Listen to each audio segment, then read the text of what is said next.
सोलापूर लोकसभा मतदारसंघातील सार्वत्रिक निवडणुकीसाठी मंगळवारी मोठ्या उत्साहात मतदानास सुरुवात झाली। उन्हाच्या तीव्रतेमुळे सकाळीच अनेक जण बाहेर पडल्याचं चित्र दिसून आलं। सर्वांचंच लक्ष लागून राहिलेल्या सोलापूर लोकसभा मतदारसंघाच्या सार्वत्रिक निवडणुकीसाठी यंदा प्रचारात मोठी रंगत दिसून आली। महाविकास आघाडीच्या उमेदवार आमदार प्रणिती शिंदे आणि महायुतीचे उमेदवार आमदार राम सातपुते यांच्यातील या लढतीकडे संपूर्ण राज्याचं लक्ष लागून राहिलं होतं। आरोप प्रत्यारोपांमुळे आणि दिग्गज नेत्यांच्या प्रचार सभांमुळे ही निवडणूक चांगलीच गाजली। दरम्यान मंगळवारी 7 मे रोजी मतदानाचा दिवस होता।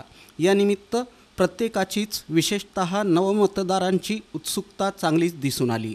सकाळी 7 वाजल्यापासूनच शहर आणि परिसरातील विविध मतदान केंद्रांवर मोठ्या उत्साहात मतदानाला प्रारंभ झाला। दररोजच्या वाढत्या तापमानाच्या आणि कडक उन्हाच्या पार्श्वभूमीवर सकाळीच मतदानासाठी बाहेर पडणं अनेकांनी पसंत केलं। ज्येष्ठ नागरिकांसह विविध वयोगटातील मतदारांचा यात समावेश होता। त्यामुळे बहुतांश मतदान केंद्रांवर मतदानासाठी रांगा दिसून आल्या। प्रत्येक मतदान केंद्रावर प्रशासनाची सज्जता दिसून आली। उन्हाच्या वाढत्या तीव्रतेच्या पार्श्वभूमीवर मतदारांच्या काळजीसाठी प्रशासनानं विशेष उपाययोजनांवर भर दिला होता। ज्येष्ठ नागरिकांसह विविध वयोगटातील मतदारांचा यात समावेश होता। त्यामुळे बहुतांश मतदान केंद्रांवर मतदानासाठी रांगा दिसून आल्या। प्रत्येक मतदान केंद्रावर प्रशासनाची सज्जता दिसून आली। उन्हाच्या वाढत्या तीव्रतेच्या पार्श्वभूमीवर मतदारांच्या काळजीसाठी प्रशासनानं विशेष उपाययोजनांवर भर दिला होता आणि आवश्यक ती खबरदारी घेण्यात आली होती।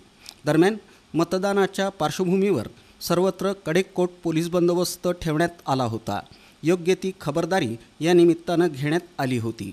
अनेकांनी मोठ्या उत्साहात मतदानाचा पवित्र हक्क बजावला, तर दुसरीकडे यंदाच्या वर्षी मतदार याद्यांमध्ये घोळ दिसून आला। यंदाही अनेकांची नावं ही मतदार यादीतून गायब झाल्याचं दिसून आलं। मतदानाला येऊनसुद्धा यादीत नावच नसल्यानं अनेक मतदारांचा हिरमोड झाला। मतदान केंद्रांच्या बाहेर बसलेल्या विविध राजकीय पक्षांच्या कार्यकर्त्यांकडे या संदर्भात चौकशी केली जात होती। मतदार यादीत आपलं नाव आहे का या संदर्भात खात्री केली जात होती।